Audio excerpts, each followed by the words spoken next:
When I was just a kid, learning to hunt from my dad, hunting ended after the late bow season for deer.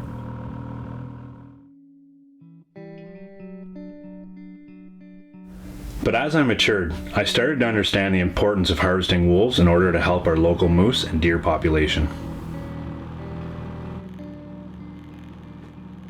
Harvesting females is more effective in controlling the population, and females tend to have smoother, thicker coats. But regardless of gender, always check for a collar or tag before shooting. These animals are being used to study the wild populations. This is crucial for wildlife management. Hey guys, we're out here at my wolf baiting. Been baiting it for a few weeks now. Had a few on camera that look pretty nice. There's a really nice white female that I'd love to get my hands on. But really we're just out here to kind of control the population a little bit. So the first one that comes out we're going to take. Really nice morning. We got out here a little late, but hopefully with the tracks and the nice cold morning finally, hopefully they'll get moving and we'll see something.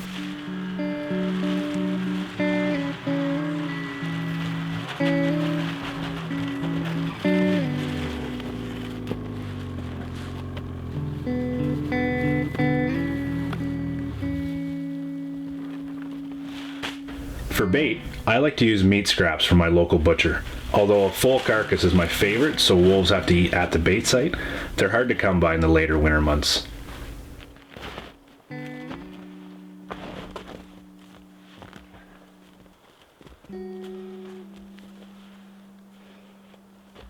I use pine boughs to cover the bait.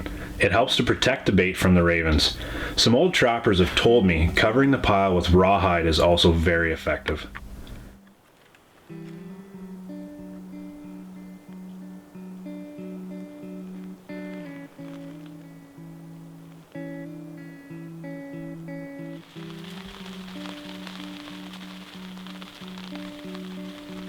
When bad weather hits, wolves tend to become more excited and active, so don't avoid these bad weather days.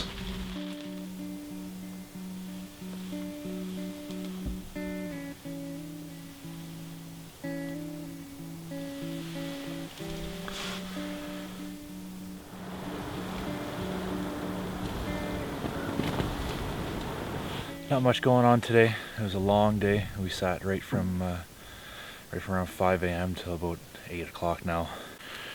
We're going to try to come back tomorrow. Hopefully we see some wolves. This is going to be our last couple days to hunt, and that's it for the season. Then we got to start prepping for spring bear hunt. So hopefully it works out. Hopefully we get one on the ground. But if not, it's been a blast.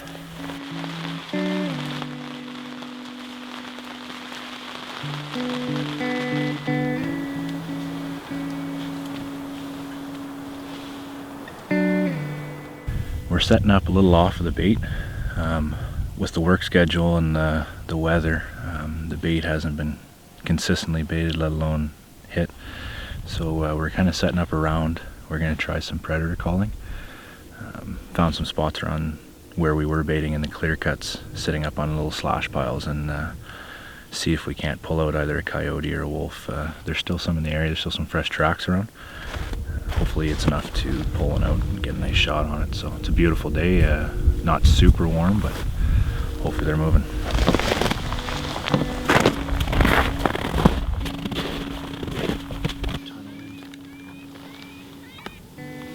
A lot of times I'll start it with a howl to locate a wolf.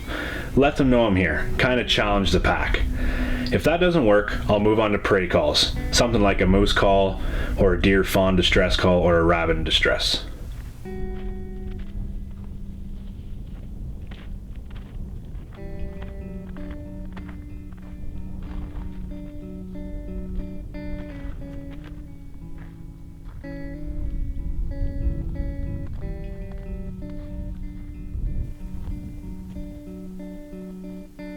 Throughout the season, and especially in winter, wolves will move through their territory.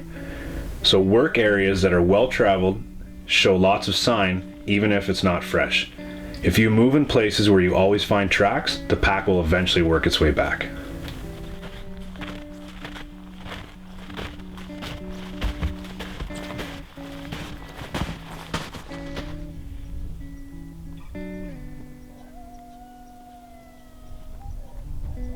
like hunting a clear cut or a frozen lake where I have lots of visibility and can keep an eye on the tree lines.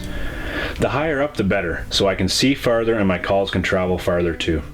Don't sit in the wide open. Try to blend into the background, get something up against your back, and when possible, get into a place where you have a crosswind or downwind from where you're overlooking.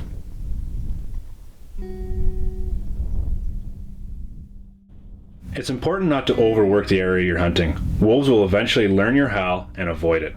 So if you are howling and getting nothing in return, try switching it up and try a different location where you've seen fresher signs. So we sat for about an hour and a half-ish.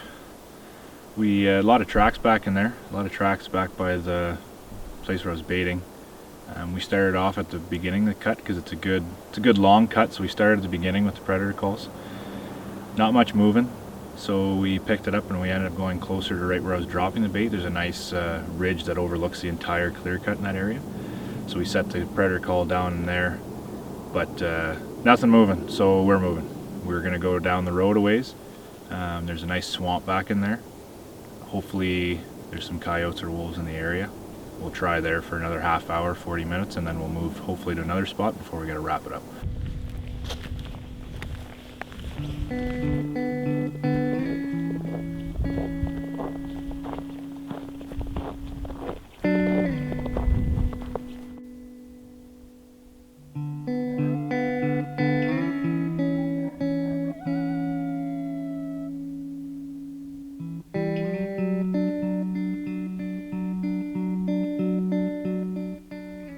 A wolf territory can be hundreds of kilometers, and it may take days for the pack to find a bait or hear your calls.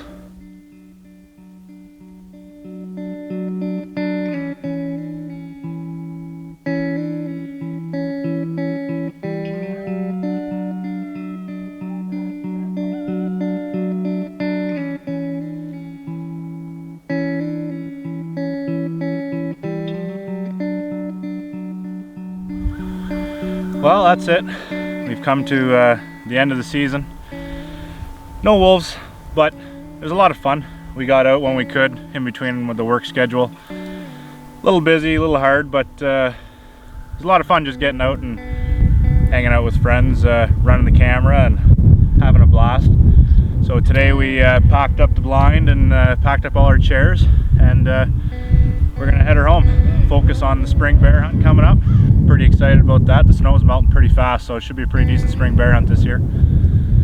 And we'll try for wolf in September when it reopens and see what happens there. But for now, it's all about the spring bear hunt. So that's what we got to play. That's what we got to plan for, and we're gonna have a good year. So thanks for watching, and hopefully you check out our website, check us out on Facebook, and we'll see you guys in the spring.